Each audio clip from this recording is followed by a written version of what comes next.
Pemirsa, Direktorat Jenderal Ditjen Imigrasi dan Kepolisian akan melakukan operasi penertiban menyusul banyak warga negara asing melanggar lalu lintas di Bali. Menurut Direktur Pengawasan dan Penindakan Keimigrasian Ditjen Imigrasi, Safar Muhammad Godam, di Rumah Detensi Imigrasi Denpasar, Kabupaten Badung, bagi WNA yang kena tilang akan diberikan sanksi.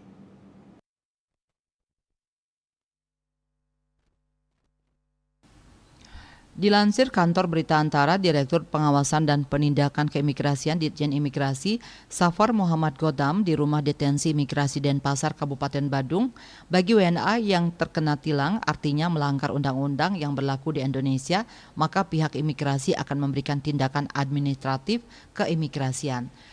Tindakan administratif keimigrasian kepada WNA yang melanggar lalu lintas diberikan agar ada efek jera dan mematuhi aturan lalu lintas di Indonesia.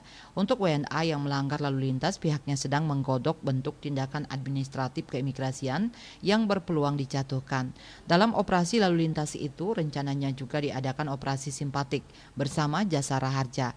Misalnya edukasi keselamatan lalu lintas dengan memberikan helm gratis kepada pengendara lalu lintas. Untuk waktu pelaksanaan operasi lalu lintas itu masih sedang dibahas untuk koordinasi lebih lanjut. Sementara itu, dalam Undang-Undang Nomor 6 Tahun 2011 tentang Keimigrasian, pada pasal 75 ayat 2 disebutkan tindakan administratif keimigrasian dapat berupa pencantuman dalam daftar pencegahan atau penangkalan, kemudian pembatasan, perubahan atau pembatalan izin tinggal, larangan untuk berada di satu atau beberapa tempat tertentu di wilayah Indonesia.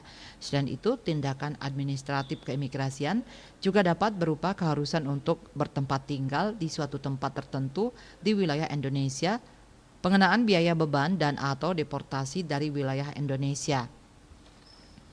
Provinsi Bali merupakan tujuan wisata dunia yang banyak dikunjungi warga negara asing dengan total kunjungan mencapai 5,2 juta orang pada 2023. Belakangan banyak WNA di Bali yang melanggar aturan lalu lintas. Salah satu kejadian terakhir yakni seorang WNA asal Inggris yang merampas truk dan mengendari kendaraan ugal-ugalan kemudian menabrak pengendara lain dan merusak fasilitas umum pada 9 Juni. Sementara itu, berdasarkan data Ditjen Imigrasi, sejak Januari-Juni 2024 sebanyak 1.836 warga negara asing dideportasi di seluruh Indonesia dan 56 orang WNA lainnya dikenakan pidana keimigrasian. Di Bali tercatat untuk sementara sebanyak 159 WNA dideportasi dari Bali selama Januari-Juni 2024 dan selama 2023 sebanyak 340 WNA dideportasi atau meningkat dibandingkan 2022 yang mencapai 188 WNA diusir dari Bali. Adapun pelanggaran yang dilakukan diantaranya melebihi masa tinggal, eks narapidana, pelanggaran adat hingga tidak mentaati peraturan undang-undang. Bali Post melaporkan.